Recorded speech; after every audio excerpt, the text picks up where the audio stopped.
So we're extending the planted area here. We dug this out earlier and we'll fill it up with some charcoal and also with some loam soil. And we got some plants now to add in here to start. This will give some shade similar to these elephant ears here. So this will grow up and give some shade to the plants that are under there. This is a variegated one, not so variegated, but this is albo, but less albo than the one that we have at the front of the house. There's our soderoy, and we've got a pole for that so it can begin climbing. We've got this giant fern. So at the moment we're just kind of playing around with where things are going to be placed, and then we'll get them in the ground. So by the time we finished this area last night, it was already getting a little late and dark, so I've come out early this morning to show you what this area now looks like. So quite a transformation from a few days ago.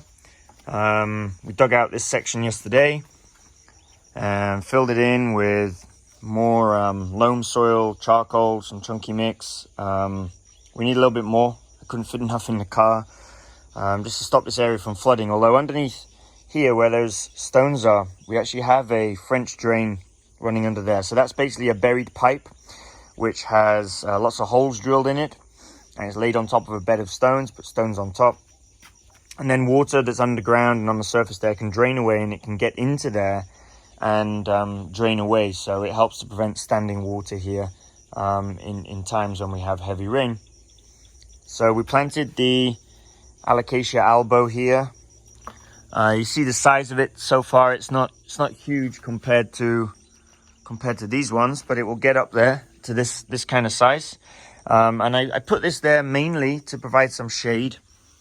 In the afternoon, around 2 o'clock-ish, the sun does pass along here, and to provide some shade for this area, for the plants here, because they like the dappled sunlight, having this grow up here should help to do that.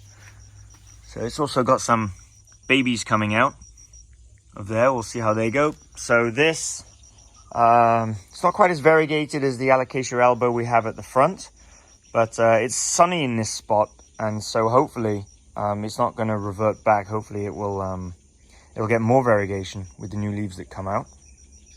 It's my hope anyway. And we've moved these Olympiads forwards from the back there. We put the burlap pole in for the soderoy to climb.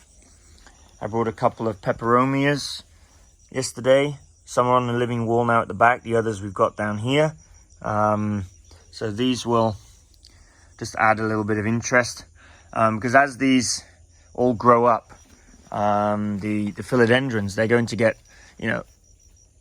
quite taller, and there'll be a lot of space underneath them. And so for added interest, we can start filling in that space that's below those philodendrons as these grow out. Our giant ferns we've got planted at the back there to add a bit of interest at the back, together with the bamboo, plugging the gaps in between. Hoping that the fiddle lime philodendron here will be okay.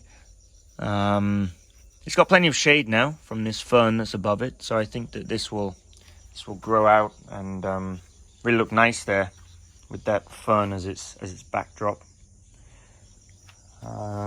So there we go. That's this area. We've got another burlap post here that's reserved for a new plant that will be arriving on Thursday.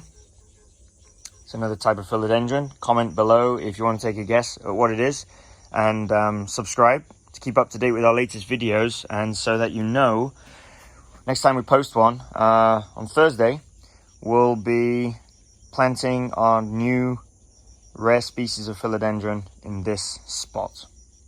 So stay tuned.